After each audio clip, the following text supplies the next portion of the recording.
तू गेल्यापासून तुला एका खोलीत बंद करून ठेवली.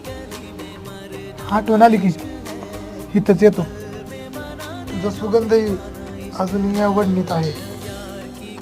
हे पैंजण पेटीत जरी बंद असेल ना तरी माझ्या कानात छन छन वाजत राहते.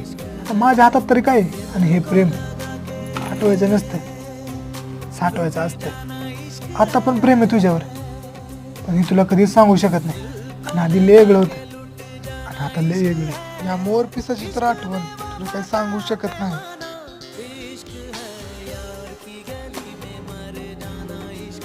हे वस्तू कायम माझ्या सोबत राहते. प्रत्यक्षात तू भेटू ह्यांना भेटू, पण ह्या वस्तूमधून तुम्हाला कायम भेटत राहशील. आणि हे हक्क माझ्यापासून कोणी बी हिरावून नाही घेऊ शकत.